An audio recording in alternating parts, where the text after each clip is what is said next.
Good morning students. So today we will be moving on to the we have already completed first group, second group, and today we will be moving to the third group, that is the government budget and the economy.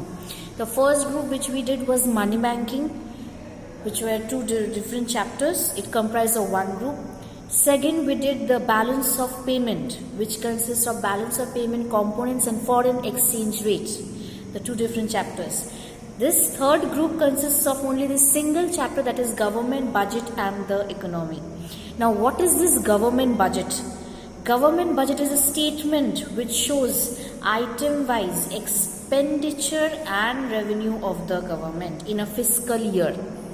It is a statement. It is an annual statement which shows item-wise expenditure and revenue of the government in a single year, or you can say item-wise expenditure and receipts of the government in a single fiscal year. Okay. Now, here each and every government, that is state government, central government and the local government, prepares their budget. But here we will be dealing with only the central government budget, that is the union budget.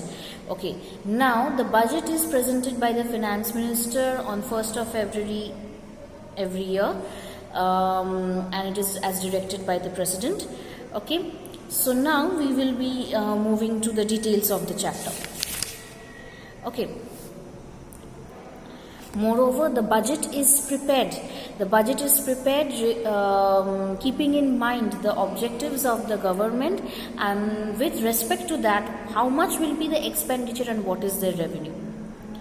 The budget is prepared according to the objectives of the government, and with respect to it, what will be the expenditure and what is the revenue of the government. It is moreover, the budget requires approval of the parliament, without which it cannot be implemented. It requires the approval of the parliament, without which it cannot be implemented. Moreover, the budget reveals the financial performance of the government in the previous fiscal year, as well as the financial policies of the upcoming year. The budget shows the performance of the government in the previous fiscal year, as well as the financial policies of the upcoming year. Okay. Now, what are the objectives of the government budget? Okay. Now the very first objective of the government budget is reallocation of resources. Now, through the budgetary policy or through the budget, the government aims to reallocate the resources in accordance with making profit as well as social welfare. In the budget, the government aims to reallocate the resources in such a way that the profit is earned also, as well as the social welfare is also maintained. Okay, now how can it be done? How the profit can also be earned and social welfare also maintained? So the very first one is tax concession or subsidies.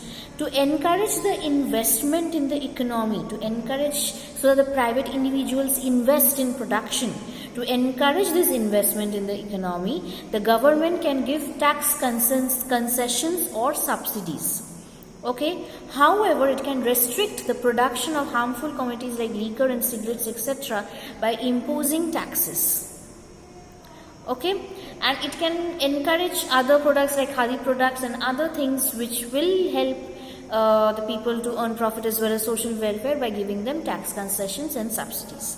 Next is by directly producing the goods and services. There are many sectors in which the private individuals do not want to produce. There are many fields in which the private individuals do not want to produce. Maybe the investment is more or the returns are less. So that is why the private individuals are reluctant to invest there. So here the government comes up and produces and maintains the social welfare. So these are the non-profitable economic activities which are not undertaken by the private sector. Like the sectors are water supply, then sanitation, law and order, okay, national defense. All these are carried out by the government sector. These are called the public goods. So what are the public goods? Law and order, defense, sanitation, water supply, all these comes under the public goods. As the returns are low, moreover it requires huge investment, private individuals do not invest here, so the government comes up and invests here. Such activities, so Here the government directly comes up and produces the goods and services and thus reallocates the resources. Okay, so in reallocation of resources, the government in the budget reallocates, the government in the budget moves with the objective or reallocates the resources with the objective of making profit as well as social welfare. It gives tax concessions and subsidies so the private individuals invest more in production, and it imposes taxes on the harmful goods like cigarettes and alcohol so that its production can be restricted. Moreover, in the places where the private individuals do not invest because of huge investment costs as well as low returns, which are the non-profitable zones like sanitation, defense, law and order and water supply, all these, here the government themselves come up and produce the goods for social welfare. Okay.